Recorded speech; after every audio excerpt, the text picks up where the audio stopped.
Well, I think what people are surprised to learn about here in South Dakota is actually in the last 4 years, we've had 3 different men who have received life sentences for human trafficking in South Dakota.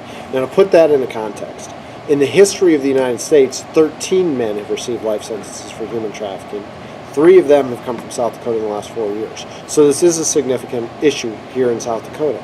So what I'm doing today is talking to folks about the scope of the problem, about the numbers of victims that we've had here in South Dakota, about how even in a place like Yankton, we're not immune from the potential for sex trafficking. So we're talking about that, but we're also going to be talking about some of the solutions and how we can end sex trafficking in South Dakota, because I believe it is something that we can stop. And part of the solution to that is prosecutorial. And what we're doing in South Dakota, which is unique in the United States, is we're actually going after Johns. We're prosecuting Johns on the federal level and holding them accountable on the idea that you have to address both the supply side of sex trafficking and the demand side. So that's part of what we're doing. But the other part of ending sex trafficking is really about public awareness, and letting people know this goes on in the community, and so that they can let us know when they suspect that someone might be involved in a sex trafficking ring. Absolutely. So in our office, Randy, we've really been going, it's a two-pronged strategy for how we work with Indian country. The first prong is by being aggressive in our prosecutions. And so, for example, in the last 4 years, prosecutions are up approximately 100% on Pine Ridge Indian Reservation and over 110% on the Rosebud Indian Reservation. So we've become very aggressive with putting more resources, more assets towards Indian country and prosecutions. And you've seen that specifically here in the Yankton area with the Yankton Sioux tribe. We've arrested, I think now, more people in the last 6 months for methamphetamine use than had been arrested in the last 6 years. And we're not done yet. So the first prong of what we're trying to do in Indian country is to have a strong law enforcement response so that good people can take the lead in the community. People feel safe going to the parks and sitting out on their their front lawns and walking their kids down the street. That's part. The other thing that we want to do in tribal communities, though, is eventually have the tribes themselves have greater control, exercise greater sovereignty over their own criminal justice system. My hope is that 10 years from now, we actually see fewer federal prosecutions, and we see more prosecutions going through the tribe having more control over their own law enforcement.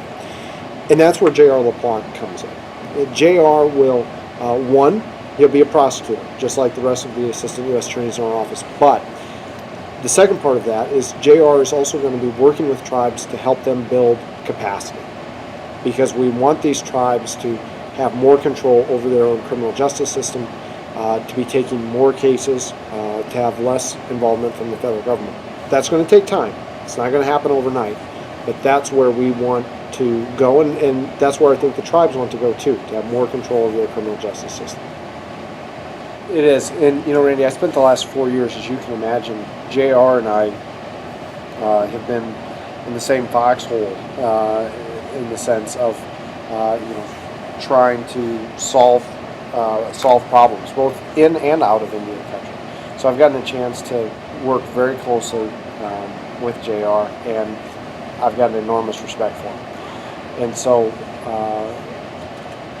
I really wanted him. I wanted to get him over to the U.S. Attorney's Office because, as you mentioned, he has those connections in Indian country. He's able to communicate and I think bring people together who in the past we've struggled to bring together. So that's part of what he's doing, but he's also he's a very good lawyer. So he'll also be using probably more of his legal skills as an assistant U.S. attorney. This is a part of the state that in my estimation, has been hit harder by the methamphetamine problem than virtually any other part of South Dakota. And we have been working very closely. And I should back up. This is a very important point, is when I say we, including specifically in there the state, because this is an area where the state and the federal government have been working very closely for a couple of years now, developing cases from the Yankton Sioux tribe. We actually have a prosecutor in my office who is both a state and federal prosecutor who handles a lot of these cases. And so this has been a long time in the making, developing these cases. And what we're hoping is, to be able to make a very significant dent in the methamphetamine trafficking in this part of South Dakota, because the Yankton area is a huge priority for us when it comes to keeping methamphetamine off the streets.